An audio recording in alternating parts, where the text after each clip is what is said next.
देखिए हर खबर यहीं पर, सब्सक्राइब कीजिए TV9 भारतवर्ष। नमस्कार, देश के सबसे बड़े न्यूज नेटवर्क TV9 पर आप देख रहे हैं न्यूज टॉप 9। आपके साथ मैं हूं पूर्णिमा मिश्रा। बिना ब्रेक के इस बुलेटिन में देश, दुनिया और दिल्ली, महाराष्ट्र, उत्तर प्रदेश, उत्तराखंड, बिहार, झारखंड, मध्य प्रदेश, छत्तीसगढ़ समेत तमाम राज्यों की वो सारी खबरें दिखाएंगे जिन्हें जानना और देखना आपके लिए बेहद जरूरी है। देश और दुनिया में कोरोना संक्रमितों की संख्या कितनी हुई, केजरीवाल की कोरोना रिपोर्ट क्या कहती है, ज्योतिरादित्य सिंधिया अस्पताल में क्यों भर्ती हैं, एक तांत्रिक की मौत ने कैसे बढ़ाई प्रशासन की मुश्किल, कोरोना से कैसे लड़ रहा है पाकिस्तान।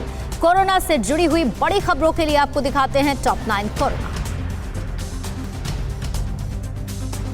देश में कल कोरोना के 10,000 से ज्यादा नए केस सामने आए हैं और 272 लोगों की मौत हुई। इसके साथ ही देश में कोरोना संक्रमितों की संख्या बढ़कर 2,76,146 हो गई है। वहीं मौत का आंकड़ा 7,750 हो गया है। राहत की बात यह है कि कोरोना से मरीजों का रिकवरी रेट बढ़कर 48.46% हो गया है, यानी लगभग आधे मरीज ठीक हो चुके हैं। कल भी करीब 5,500 मरीज ठीक होकर घर लौटे हैं।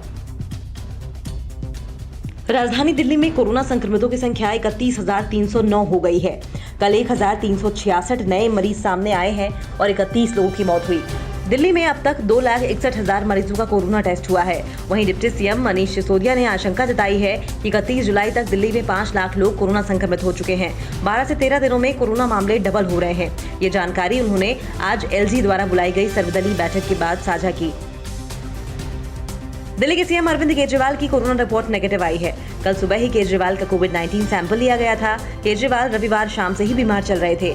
उन्हें बुखार और खांसी की शिकायत है। वहीं बीजेपी नेता ज्योतिरादित्य सिंधिया और उनकी मां माधवी राजे सिंधिया की कोरोना रिपोर्ट पॉजिटिव आई है। वे दिल्ली के मैक्स हॉस्पिटल में भर्ती हैं। लॉकडाउन के बाद से ही सिंधिया दिल्ली में हैं। क्या देश में कोरोना मरीज खुद ब खुद ठीक हो रहे हैं? ये उम्मीद आईसीएमआर के नए सर्वे के बाद जागी है। दरअसल आईसीएमआर ने 70 जिलों के लगभग 34,000 लोगों का टेस्ट किया, जिसमें ये बात सामने आई कि लगभग 30% लोग एसिम्प्टोमेटिक कोरोना मरीज थे, जिनमें कोरोना के कोई लक्षण नहीं थे। इनके एंटीबॉडी टेस्ट से ये खुलासा हुआ कि ये बिना किसी दवा के ही अपने आप ठीक हो गए। आईसीएमआर ने कहा है कि टेस्ट के फाइनल नतीजे आने बाकी हैं। दिल्ली के स्वास्थ्य मंत्री सत्येंद्र जैन ने राज्य में कोरोना वायरस के सामुदायिक विस्तार की आशंका जाहिर की है। सत्येंद्र जैन के मुताबिक दिल्ली में कई ऐसे केस आए हैं जिनका सोर्स पता ही नहीं चला। सत्येंद्र जैन ने दावा किया है कि एम्स के निदेशक ने दिल्ली में कम्युनिटी ट्रांसमिशन की बात कही थी। उन्होंने बढ़ते मामलों के बीच दिल्ली के एलजी के फैसले पर सवाल उठाया है और कहा है कि दिल्ली में अब इलाज में और दिक्कत होगी। गुलाबी नगरी जयपुर में कोरोना का विस्फोट होने से राजस्थान में कोरोना संक्रमितों की संख्या बढ़कर 11,245 हो गई है। जयपुर में एक दिन में कोरोना संक्रमण के 100 मामले सामने आए हैं, जिससे कोरोना मरीजों का आंकड़ा बढ़कर 2,360 हो गया है। कम्युनिटी स्प्रेडिंग की वजह से जयपुर में एक ही घर के 26 लोग कोरोना संक्रमित मिले हैं। राजस्थान में बीते 24 घंटे में 9 लोगों की मौत होने से मरने वालों का आंकड़ा 255 हो गया है। मध्य प्रदेश के रतलाम में एक तांत्रिक की मौत के बाद लोगों में हड़कंप मचा है। ये तांत्रिक कोरोना पॉजिटिव था और बड़ी संख्या में लोग इसके पास जाते थे। जब हिस्ट्री खंगाली गई तो तांत्रिक के 6 नजदीकी भी कोरोना पॉजिटिव पाए गए। प्रशासन ने कड़ी मशक्कत के बाद 37 बाबाओं को 10 दिन के लिए क्वारंटीन कर दिया है।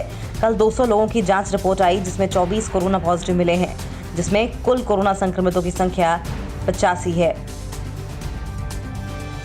दुनिया भर में कोविड-19 की वजह से मरने वालों का आंकड़ा 4,12,000 से ज्यादा हो गया। वहीं अब तक करीब 73 लाख से भी ज्यादा लोग इस जानलेवा वायरस से संक्रमित हो चुके हैं। पिछले 24 घंटे में 1,20,000 से ज्यादा नए केस सामने आए हैं। अकेले ब्राजील में ही ये आंकड़ा 31,000 के पार हो गया है। अमेरिका, रूस, मैक्सिको, इंडोनेशिया, पाकिस्तान में भी तेजी से कोरोना के केस बढ़ रहे हैं। पाकिस्तान भी अजब मुल्क है। यहाँ मास्क न पहनने वालों को करंट का झटका दिया जा रहा है। करंट का झटका दिए जाने से यहाँ के लोग खासा परेशान हैं और सरकार के खिलाफ गुस्से का इजहार कर रहे हैं। लोगों को थप्पड़ भी रसीद किए जा रहे हैं, तो वहीं लोगों को आधे आधे घंटे खड़े रहने की सजा दी जा रही है।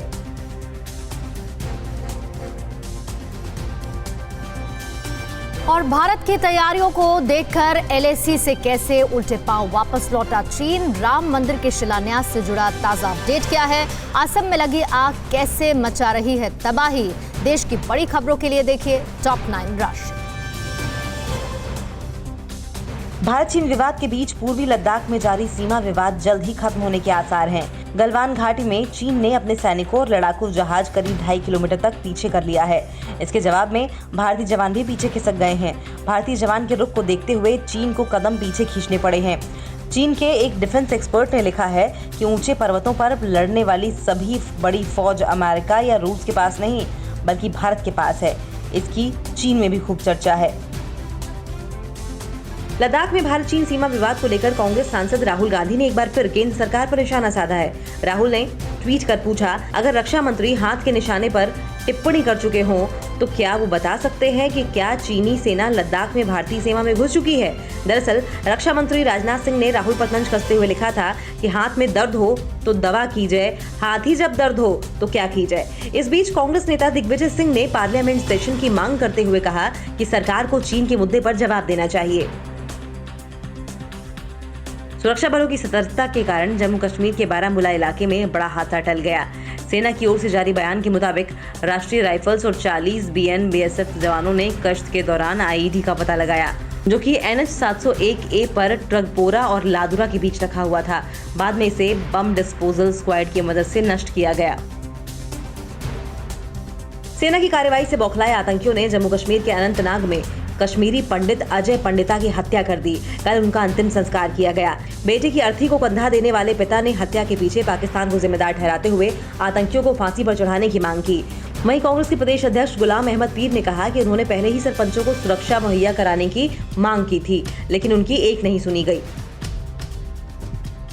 अयोध्या में राम मंदिर का शिलान्यास प्रधानमंत्री नरेंद्र मोदी से कराने की तैयारी चल रही है। सूत्रों के मुताबिक पीएम ने इसके लिए औपचारिक सहमति भी दे दी है। बस अब तारीख का इंतजार हो रहा है। जुलाई के दूसरे या तीसरे हफ्ते में इसका शुभ मुहूर्त संभावित है। प्रस्तावित मंदिरों के शिलान्यास के लिए महंत नित्य गोपाल दास पीएम मोदी को आमंत्रित करने जाएंगे। दिल्ली में आज से शराब सस्ती हो जाएगी क्योंकि केजरीवाल सरकार ने लॉकडाउन के दौरान लगाए गए 70% वाले स्पेशल कोरोना सेस को वापस ले लिया है। हालांकि शराब पर 5% वैट बढ़ा दिया है, यानी कि अब शराब पर 20 की बजाय 25% वैट लगेगा। लॉकडाउन के दौरान शराब की दुकानों पर भी भीड़ नियंत्रित करने के लिए सरकार ने 70% कोरोना सेस लगाया था। भारत सरकार ने सरकारी दफ्तरों के कर्मचारियों के लिए नई गाइडलाइन जारी की है। आदेश के तहत दफ्तर में सिर्फ 20 अधिकारी और कर्मचारी काम करेंगे। जिन्हें खांसी, बुखार या सर्दी जैसे लक्षण हैं, वो घर में ही रहेंगे। कंटेनमेंट जोन में रहने वाले कर्मचारी घर से काम करेंगे। फेस टू फेस मीटिंग नहीं होगी। दफ्तर आने वाले कर्मचारियों को मास्क और फेस शील्ड पहनना जरूरी होगा। ये किसी ज्वालामुखी विस्फोट का नहीं बल्कि ऑयल फील्ड में लगी आग की तस्वीरें हैं। असम के तिनसुकिया जिले के बगजन स्थित ऑयल इंडिया लिमिटेड के तेल के कुएं में आग लग गई। एनडीआरएफ की टीम आग बुझाने में जुटी। पिछले कई दिनों से इस कुएं से गैस बाहर निकल रही थी और कल अचानक इसमें आग लग गई। आग की लपटें 2 किलोमीटर दूर से भी देखी जा सकती हैं। आग बुझाने के काम में वायुसेना की भी मदद ली जा रही है। दिल्ली में भलसवा डेयरी थाना इलाके का एक खौफनाक वीडियो सामने आया है। यहाँ गुर्जर चौक पर कुछ दबंगों ने एक बाइक सवार युवक को सरेआम डंडों से पीट कर अधमरा कर दिया। इस दौरान कोई उसकी मदद करने की हिम्मत नहीं जुटा सका। घटना 6 जून की है। पुलिस ने 5 आरोपियों को गिरफ्तार किया है। 2 गुटों की आपसी रंजिश के चलते ये वारदात हुई। महाराष्ट्र में 90,787 कोरोना संक्रमित, तो मुंबई में आंकड़ा 51,000 के पार। मुंबई के अस्पतालों से कहां गायब हो रहे कोरोना संक्रमितों के शव? किसने किया महाराष्ट्र के 3 करोड़ लोगों का निजी डेटा लीक? आपको दिखाते हैं न्यूज टॉप 9 महाराष्ट्र। महाराष्ट्र में बीते 24 घंटों में कोरोना के 2,258 नए मामले सामने आने के बाद खतरनाक कोरोना वायरस से संक्रमितों की संख्या बढ़कर 90,787 हो गई है। महाराष्ट्र में बीते 24 घंटे में 120 लोगों की मौत होने से अब तक 3,289 लोगों की मौत हो चुकी है। बीते 24 घंटे में महाराष्ट्र के ठाणे में 535, पुणे में 196, सोलापुर में 49, जलगांव में 68, औरंगाबाद में 71, नासिक में 68 और पालघर में कोरोना संक्रमण के 69 नए मामले सामने आए हैं। मुंबई में बीते 24 घंटे में कोरोना के 1,015 नए मामले सामने आने से संक्रमितों की संख्या 51,100 हो गई है। बीते 24 घंटे में 58 लोगों की मौत होने से मुंबई में कोरोना से 1,760 लोग अपनी जान गंवा चुके हैं। कोरोना से बीएमसी के deputy municipal commissioner Shirish Dixit की कोरोना वायरस से मौत हो गई है। महाराष्ट्र पुलिस के कोरोना संक्रमित 1,871 जवानों में से अब तक 21 की मौत हो चुकी है कोरोना से संक्रमित हैं। हालांकि मुंबई में 22,943 कोरोना संक्रमित इलाज के बाद ठीक होकर अपने घर वापस लौट चुके हैं। बीजेपी के पूर्व सांसद किरीट सोमैया ने बीएमसी के अस्पतालों पर गंभीर आरोप लगाए हैं। सोमैया का आरोप है कि मुंबई में बीएमसी के अलग अलग अस्पताल से लगभग आधा दर्जन कोरोना संक्रमित मरीजों के साथ मृतकों के शव गायब हो रहे हैं, जिसमें से सुधाकर खाड़े, विठल मोरे समेत कुछ के शव लावारिस मिले हैं। किरीट सोमैया ने बीएमसी की लापरवाही की जाँच के लिए स्वास्थ्य मंत्री राजेश टोपे और गृह मंत्री अनिल देशमुख को पत्र लिखा है। मुंबई के बोरीवली इलाके के अपेक्स अस्पताल में कोरोना संक्रमित सलीम शेख की 6 लाख रुपए खर्च करने के बावजूद 2 जून को मौत हो गई। अस्पताल ने परिवार वालों को 6,10,000 रुपए का बिल थमा दिया। सलीम शेख के घर वालों के 3 लाख रुपए बिल देने के बावजूद अस्पताल में सलीम शेख का शव देने से मना कर दिया गया। 5 लाख रुपए अदा करने के बाद बड़ी मुश्किल से सलीम का शव घर वालों को मिल सका। राष्ट्रवादी कांग्रेस पार्टी के अध्यक्ष शरद पवार ने महाराष्ट्र के रायगढ़ जिले का दौरा कर बीते हफ्ते आए निसर्ग चक्रवात से हुए नुकसान का जायजा लिया। पवार ने मनगांव के बाजार में स्थानीय लोगों से बातचीत कर हालात जाना। पवार के साथ जिला संरक्षण मंत्री अदिति तटकरे और रायगढ़ से लोकसभा सांसद सुनील तटकरे भी मौजूद थे। सीएम उद्धव ठाकरे ने रायगढ़ दौरे के बाद 100 करोड़ रुपए की तत्काल राहत का ऐलान किया था। महाराष्ट्र में कोरोना संकट के बीच करीब 3 करोड़ लोगों का निजी डेटा लीक होने से हड़कंप मचा हुआ है। महाराष्ट्र पुलिस की साइबर सेल ने बड़ा खुलासा किया है कि 2 करोड़ 91 लाख लोगों का निजी डेटा लीक हुआ है। ये उन लोगों का डेटा है जो ऑनलाइन नौकरी के लिए अपना निजी डिटेल्स इंटरनेट पर अपलोड करते हैं। सभी का डेटा डार्क नेट पर बिकने के लिए तैयार है। पुणे के पिंपरी चिंचवड जिले के पिंपले सौदागर में प्रेम प्रसंग के चलते एक 20 साल के लड़के विराज जगताप को 6 लोगों ने मिलकर मौत के घाट उतार दिया। मृतक विराज अपनी मोटरसाइकिल से घर लौट रहा था, तभी गाड़ी में सवार 6 लोगों ने जोरदार टक्कर मारकर बुरी तरह से जख्मी कर जानलेवा हमला कर दिया। अस्पताल में इलाज के दौरान विराज ने दम तोड़ दिया।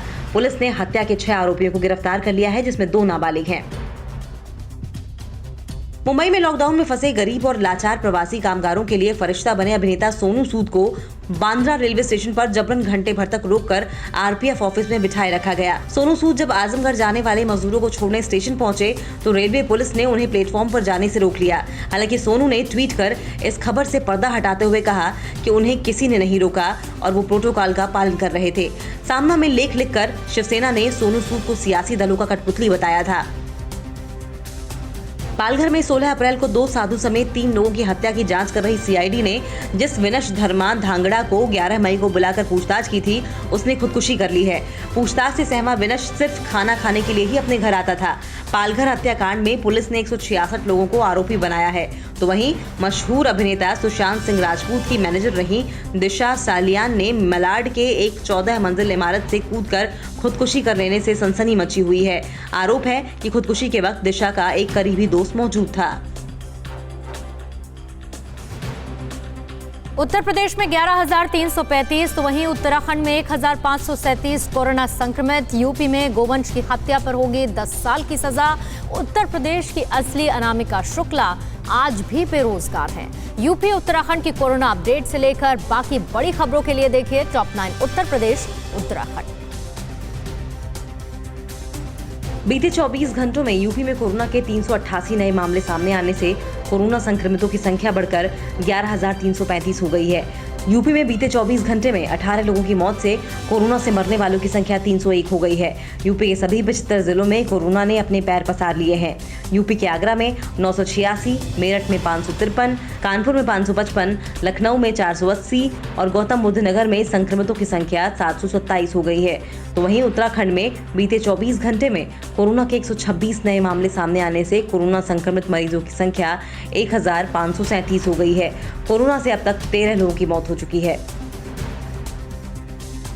यूपी के सीएम योगी आदित्यनाथ ने कैबिनेट बैठक के बाद गौवंश की रक्षा और वध रोकने के लिए उत्तर प्रदेश गौवध निवारण अध्यादेश को पास कर दिया है। यूपी में गोवध करने पर 3 से 10 साल की जेल और 5 लाख का जुर्माना हो सकता है। गोवंश के अंग भंग करने पर 7 साल की जेल और 3 लाख तक का जुर्माना लगेगा।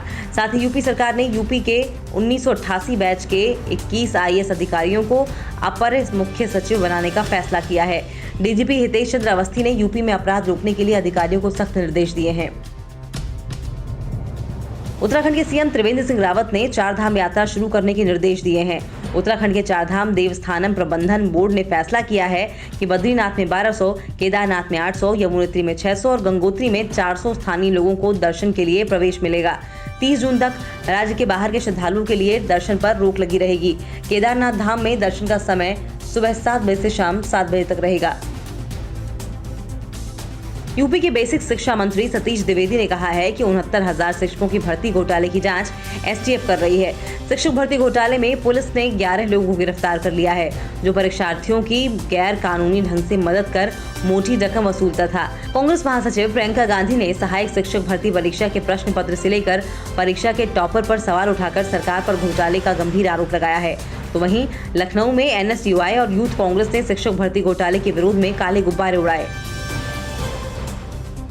यूपी के 25 कस्तूरबा गांधी बालिका स्कूलों में एक साथ नौकरी कर चर्चा में आई अनामिका शुक्ला का गोंडा से कनेक्शन सामने आया है। गोंडा जिले की रहने वाली असली अनामिका शुक्ला 2 साल पहले कस्तूरबा स्कूल में बस्ती, सुल्तानपुर, लखनऊ, देवपुरी और मिर्जापुर में विज्ञापन की टीचर के लिए आवेदन किया था और आज भी बेरोजगार हैं। अनामिका के नाम और सर्टिफिकेट के आधार पर फर्जी भर्ती का खेल खेलकर करोड़ों रुपए वेतन का भुगतान करवाया गया है। प्रियंका गांधी ने इसे भ्रष्टाचार की इंतहा करार दिया है। यूपी के बांदा में दबंगों ने दिन दहाड़े एक दलित लड़की को घर से अगवा करके चलती गाड़ी में गैंगरेप की वारदात को अंजाम दिया। गैंगरेप के आरोपी सत्ताधारी दल के नेता के रिश्तेदार बताए जा रहे हैं। पुलिस ने गैंगरेप के मुख्य आरोपी लेखपाल सुशील कुर्मी समेत 2 अज्ञात लोगों पर मामला दर्ज कर लिया है। सभी आरोपी फरार हैं। यूपी के जौनपुर में दबंगों ने पुलिस वालों के सामने ही मीरगंज थाने के अदला गांव में एक युवक को दौड़ाकर बेरहमी से पिटाई कर दी। पिटाई खा रहा शख्स पुलिस वालों से जान बचाने की गुहार लगाता रहा। पिटाई का लाइव वीडियो वायरल होने से हड़कंप मचा हुआ है। दोनों हाथों में रिवॉल्वर लेकर हवा में फायरिंग कर रहे जनाब यूपी के मुजफ्फरपुर के बाबू मोशाय बंदूकबाज हैं। देखिए कैसे फिल्मी अंदाज में रिवॉल्वर से फायरिंग कर वीडियो बनवा रहे हैं। दूसरी तस्वीर मथुरा के वृंदावन कोतवाली की है, जहां तुषार नामक शख्स पर अंधाधुंध फायरिंग कर जानलेवा हमला हो रहा है। तुषार पर हमले का आरोप बदमाश जीतू और उसके साथियों पर लगा है। अनलॉक 1 में लखनऊ चिड़ियाघर दर्शकों के लिए खुलने से चहलकदमी नजर आने लगी है। जू के निदेशक आर.के. सिंह कोरोना संक्रमण को देखते हुए खासी सावधानी बरत रहे हैं। लोगों के हाथ पैर सैनिटाइज करने के बाद 3 शिफ्टों में सिर्फ 1500 लोगों को ही अंदर जाने की इजाजत दी गई है। पर्सनल डिस्टेंसिंग कायम रखने के लिए विंडो टिकट की जगह सिर्फ ऑनलाइन टिकट ही बिक रही है। 10 साल से छोटे बच्चों और 65 साल से ऊपर के बुजुर्गों की एंट्री चिड़ियाघर में फिलहाल बैन है। बिहार में 5,455 कोरोना संक्रमित, अब तक 33 की मौत। तो झारखंड में 1,416 कोरोना संक्रमित। बिहार में कोरोना के आंकड़ों को कौन छिपा रहा है और किसने बोला कि केंद्र से हमें एक वेंटिलेटर तक नहीं मिला? आपको दिखाते हैं न्यूज टॉप 9 बिहार झारखंड। बिहार में कोरोना संक्रमण ने हाहाकार मचा दिया है। बीते 24 घंटों में कोरोना के 208 नए मामले सामने आने से बिहार में कोरोना संक्रमित की संख्या बढ़कर 5,455 हो गई है। बिहार में बीते 24 घंटे में कोरोना से 2 लोगों की मौत होने से मरने वालों की संख्या 33 हो गई है। अनलॉक 1 में बिहार के खगड़िया में 279, पटना में 292, बेगूसराय में 282, रोहतास में 255 और मधुबनी में कोरोना संक्रमण के अब तक 239 मामले सामने आए हैं। अनलॉक 1 में सार्वजनिक स्थानों पर भीड़ जुटने से पर्सनल डिस्टेंसिंग की धज्जियां उड़ने लगी हैं। झारखंड में भी कोरोना ने हड़कंप मचा दिया है। बीते 24 घंटों में कोरोना के 126 नए मामले सामने आने से झारखंड में कोरोना वायरस से संक्रमित मरीजों की संख्या बढ़कर 1,416 हो गई है। झारखंड में कोरोना के नए हॉटस्पॉट पूर्वी सिंहभूम में 192, सिमडेगा में 178, रांची में 152, हजारीबाग में 123, गढ़वा में 88 और धनबाद में कोरोना संक्रमण के अब तक 114 मामले सामने आए हैं। झारखंड में कोरोना से अब तक 8 लोगों की मौत हो चुकी है। झारखंड के सीएम हेमंत सोरेन ने वर्चुअल रैली को लेकर केंद्र सरकार पर निशाना साधते हुए कहा है कि कोरोना को लेकर केंद्र सरकार से डिमांड तो बहुत की है, लेकिन दुर्भाग्य की बात है कि केंद्र से हमें एक वेंटिलेटर तक नहीं मिला है। हम अपने सीमित संसाधनों में काम कर रहे हैं। वर्चुअल रैली पर 150 करोड़ के लगभग खर्चा हुआ होगा, जिससे कि प्रवासी मजदूरों को मुफ्त में घर पहुंचाया जा सकता था। सोरेन ने मंगलवार को अमर शहीद बिरसा मुंडा की पुण्यतिथि पर प्रतिमा पर श्रद्धा सुमन अर्पित कर नमन किया। कोरोना से मचे हाहाकार के बीच विपक्षी दलों के निशाने पर आए बिहार के सीएम नीतीश कुमार ने तेजस्वी यादव पर पलटवार करते हुए पूछा है कि लॉकडाउन में तेजस्वी खुद कहां गायब थे। आरजेडी के लोगों को भी पता नहीं है। नीतीश के हमलों का जवाब देते हुए शिवानंद तिवारी ने आरोप लगाया है कि बिहार में कोरोना के टेस्ट ही नहीं हो रहे हैं। बिहार लौटे प्रवासी श्रमिकों की रिपोर्ट कोरोना पॉजिटिव आ रही है। बिहार सरकार कोरोना के आंकड़ों को छुपा रही है। बिहार के कैमूर जिले के बेलान्व थाने के तराव में मृतक किसान पिता पुत्र के घर वालों को सांत्वना देने के लिए पहुंचे बिहार के कृषि मंत्री डॉक्टर प्रेम कुमार के समर्थकों ने पर्सनल डिस्टेंसिंग की जमकर धज्जियां उड़ाई। किसी के चेहरे पर मास्क भी नजर नहीं आया। प्रेम कुमार ने पीड़ित परिवार को भरोसा दिया कि हत्याकांड में शामिल लोगों को कड़ी सजा मिलेगी। बिहार में कोरोना से मचे हाहाकार के बीच लोगों को जागरूक करने के लिए एनडीआरएफ की टीम ने पटना की सड़कों पर मॉकड्रिल किया। एनडीआरएफ की टीम ने लोगों को मास्क, सैनिटाइजर का प्रयोग करने की हिदायत दी, साथ ही पर्सनल डिस्टेंसिंग कायम रखने का संदेश दिया। तो वहीं पटना में अनलॉक 1 में खुले होटल और रेस्टोरेंट में पीपीई किट पहनकर वेटर खाना सर्व करते नजर आए।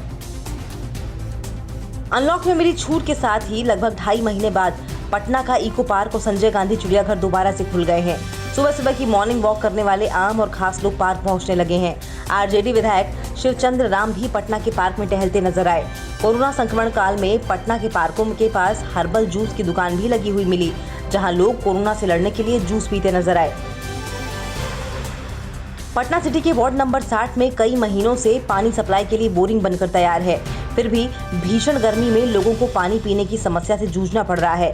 बोरिंग में बिजली कनेक्शन के लिए लोग महीनों से बिजली विभाग का चक्कर लगा रहे हैं, जिसके बाद गुस्साए लोगों ने बिजली विभाग के खिलाफ जमकर हंगामा कर घेराव कर चेतावनी दी है। केरल में हाथी को विस्फोटक देकर मारने से बिहार के हैरान परेशान किसान अख्तर इमाम ने खेत खलिहान, मकान, बैंक बैलेंस समेत 5 करोड़ रुपए की जायदाद अपने दोनों हाथियों मोती और रानी के नाम लिख दी है। अख्तर इमाम के दोनों हाथी ही दोस्त से लेकर परिवार तक सब कुछ है। मोती और रानी के नाम जायदाद लिखने के बाद किसान अख्तर इमाम के घरवाले ही उसकी जान के दुश्मन बन गए हैं। युवक की हत्या पर कहां पर शुरू हुई वोट बैंक की पॉलिटिक्स, कुआं धंसने से कहां पर दबे 4 मजदूर, प्रवासियों की घर वापसी पर किसने लगाया बस घोटाले का आरोप। इसके साथ ही मध्य प्रदेश, छत्तीसगढ़ के कोरोना अपडेट और बाकी बड़ी खबरों के लिए आपको दिखाते हैं टॉप 9 मध्य प्रदेश छत्तीसगढ़। मध्य प्रदेश में कोरोना संक्रमितों की संख्या 9,849 हो गई है। कल 211 नए केस सामने आए और 6 लोगों की मौत हुई। राज्य में कोरोना से कुल 420 लोगों की मौत हो चुकी है। एमपी के सबसे बड़े हॉटस्पॉट इंदौर में कोरोना मरीजों की संख्या 3,830 हो गई है। यहां एक नर्स के संपर्क में आने से 3 डॉक्टर और एक डेंटल कॉलेज के डीन भी संक्रमित हो गए। इंडेक्स मेडिकल कॉलेज के सर्जरी विभाग के हेडक्वार्टर अजय जोशी की मौत भी हो गई। वंदे भारत मिशन के तहत कुवैत में फंसे 51 भारतीयों को लेकर एक विशेष विमान कल इंदौर पहुंचा। इस विमान के 81 यात्री दिल्ली में रुक गए, बाकी 51 यात्री इंदौर पहुंचे। एयरपोर्ट पर सभी यात्रियों की स्क्रीनिंग की गई। इसके बाद इन्हें यहां से क्वारंटीन के लिए भेज दिया गया। लॉकडाउन के दौरान विदेशों में फंसे भारतीयों को इंदौर लाने वाली ये चौथी फ्लाइट है। ग्वालियर में उपचुनाव से पहले दलित वोट बैंक को लेकर सियासत गर्मा गई है। दलित युवक पारस जौहरी की हत्या के बाद शोक संवेदना प्रकट करने पहुंचे सिंधिया समर्थक पूर्व विधायक मुन्ना लाल गोयल की गाड़ी पर कुछ लोगों ने पथराव कर दिया। इस हमले में मुन्ना लाल गोयल की गाड़ी टूट गई और वे गंभीर रूप से घायल हो गए। उन्हें अस्पताल में भर्ती कराया गया है। मुन्ना लाल गोयल ने हमले के लिए कांग्रेस और बीएसपी को जिम्मेदार ठहराया है। एमपी के खरगोन में दूषित पानी पूरी खाने के बाद नागझिरी सहित 3 गांवों के 30 से अधिक लोग उल्टी दस्त के शिकार हो गए। इसमें 7 बच्चे भी शामिल हैं। सभी पीड़ितों को इलाज के लिए जिला अस्पताल में भर्ती कराया गया है। मामले की सूचना मिलने के बाद एसडीएम, सीएमएचओ समेत कई आला अधिकारी जिला अस्पताल पहुंचे। घटना गोगामा विकासखंड के नागझिरी गाँव की है। पानीपुरी वाला नागझिरी गाँव में ही दुकान लगाता है। एमपी के शाजापुर में एक दर्दनाक सड़क हादसा हुआ। यहां कुआं धंसने से 4 मजदूर दब गए। घटना बिजना खेड़ी गांव की है। यहां एक निर्माणाधीन कुएं में 4 मजदूर काम कर रहे थे। इसी दौरान कुआं धंस गया और चारों मजदूर दब गए। कुएं की गहराई करीब 60 फीट बताई जा रही है। मौके पर राहत और बचाव कार्य जारी है। मंदसौर में गरुड़ विधानसभा से बीजेपी विधायक देवीलाल धाकड़ ने प्रवासी मजदूरों को घर पहुंचने में धांधली का आरोप लगाया है। इस बारे में उन्होंने मुख्यमंत्री शिवराज सिंह चौहान को दस्तावेजों के साथ एक शिकायत सौंपी है, जिसमें लिखा गया है कि बसों के फर्जी बिल लगाए गए। इतना ही नहीं, एक ही बस को 2 रूटों पर दिखाया गया है और मजदूरों को बसों की बजाय ट्रक से भेजा गया। इस मामले में कांग्रेस ने बीजेपी सरकार पर निशाना साधा है। भोपाल के कलियासोत डैम में नहाने गए 2 दोस्तों का सामना मगरमच्छ से हो गया। गनीमत रही कि किसी तरह जान बच गई। दोनों युवक जब नहा रहे थे तो मगरमच्छ ने हमला कर दिया। मगरमच्छ ने एक युवक का दायां पैर मुंह में भर लिया। इस दौरान दूसरे साथी ने हिम्मत दिखाई और उसने किसी तरह से उसे बाहर निकाला। घायल युवक अस्पताल में भर्ती है। मध्य प्रदेश में शराब कारोबारियों से जारी विवाद के बीच आबकारी विभाग ने शराब बिक्री का मोर्चा संभाल लिया। इंदौर में 78 दिन बाद जब शराब की दुकानें खुली तो लोग सोशल डिस्टेंसिंग का पालन करते हुए शराब खरीदते नजर आए। वहीं उज्जैन में शराब खरीदारों की आधा किलोमीटर लंबी लाइन लग गई और सोशल डिस्टेंसिंग की खूब धज्जियां उड़ाई गईं। पुलिस ने भीड़ को नियंत्रित करने के लिए कई जगह लाठियां भी भांजी। छत्तीसगढ़ के बिलासपुर प्रशासन की अतिक्रमण हटाओ कार्रवाई ने कल सैकड़ों परिवारों को बेघर कर दिया। अब उनके सिर पर न तो छत है और न ही खाने पीने की सुविधा। ऐसा तब हुआ जब कोरोना संक्रमण से बचने के लिए लोगों से घरों में रहने की अपील की जा रही है। आरोप है कि प्रशासन ने सालों पहले से बने 261 घरों को शॉर्ट नोटिस में उखाड़ फेंका। सवाल यह है कि अब ये जाएं तो कहां जाएं? और अब देश के अन्य राज्यों की सबसे बड़ी खबरों के लिए आपको दिखाते हैं न्यूज़ टॉप 9 राज्य। देश के आधे राज्यों में पाकिस्तानी टिड्डी दल के हमले पर केंद्रीय मंत्री प्रकाश जावड़ेकर ने बयान दिया है कि ईरान और पाकिस्तान से आए टिड्डी दलों के हमलों का किसान सामना कर रहे हैं। टिड्डी दल के हमलों से निपटने के उपाय किए जा रहे हैं। तमिलनाडु के इंजीनियरिंग के छात्र का एक इनोवेशन टिड्डी दल से निपटने के अभियान में कारगर साबित हो सकता है। राजस्थान के अजमेर, बाड़मेर से लेकर इलाहाबाद तक किसानों की लहलहाती फसलों पर टिड्डियों का हमला जारी है।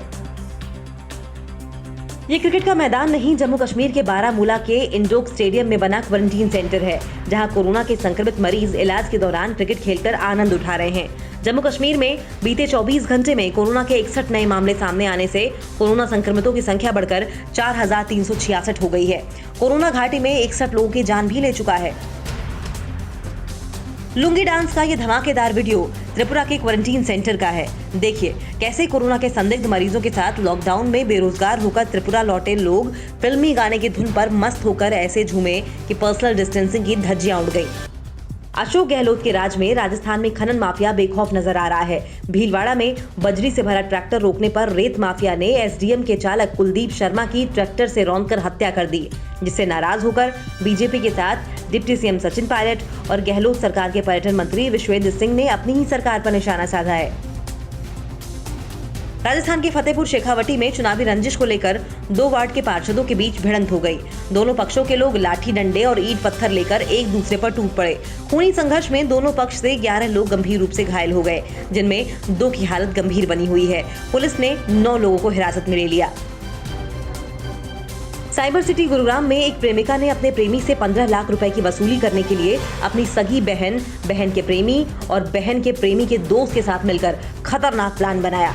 आरोप है कि लड़की ने अपने प्रेमी के साथ पहले खुद की आपत्तिजनक फोटो शूट कराए, फिर साजिश के तहत आपत्तिजनक फोटो को सोशल साइट से प्रेमी को भेजकर बदनाम करने की धमकी देकर 15 लाख रुपए की फिरौती मांगी। मामला दर्ज कर पुलिस ने 2 आरोपियों को गिरफ्तार कर लिया है। जबलपुर में पुलिस हिरासत में एक बदमाश के आत्महत्या किए जाने के मामले में 5 पुलिसकर्मियों को सस्पेंड कर दिया गया है। मृतक शुभम बागरी एक इनामी बदमाश था। पुलिस उसे पकड़कर ले गई थी। इस दौरान पुलिस अवैध हथियार की जब्ती करवाने को लेकर उसे सिविल लाइन ले गई थी। इसी दौरान उसने अपने कपड़ों में छिपाई गई पिस्टल से गोली मार ली और बाद में इलाज के दौरान उसकी मौत हो गई। शुभम के परिजनों ने पुलिस पर हत्या का आरोप लगाया है। दक्षिणी असम के कछार जिले में एक जलाशय 13 बंदरों की मौत जहर से हुई। सोमवार को सार्वजनिक स्वास्थ्य इंजीनियरिंग विभाग के कतिरेल जल आपूर्ति संयंत्र के एक जलाशय में 13 बंदरों के शव तैरते हुए पाए गए थे। इस घटना से आसपास के लोग भी दहशत में हैं, क्योंकि पास के एक प्लांट से पानी की आपूर्ति की गई थी। पंजाब के लुधियाना में बीच सड़क पर बॉडी बिल्डिंग की प्रतियोगिता नहीं चल रही है, बल्कि लुधियाना के जिम के मालिक और ट्रेनर अपने मासूम बच्चों के साथ सड़क पर उतरकर अनोखा प्रदर्शन कर रहे हैं। जिम ओनर्स की मांग है कि सरकार जिम खोलने की इजाजत देने के साथ आर्थिक सहायता मुहैया कराए।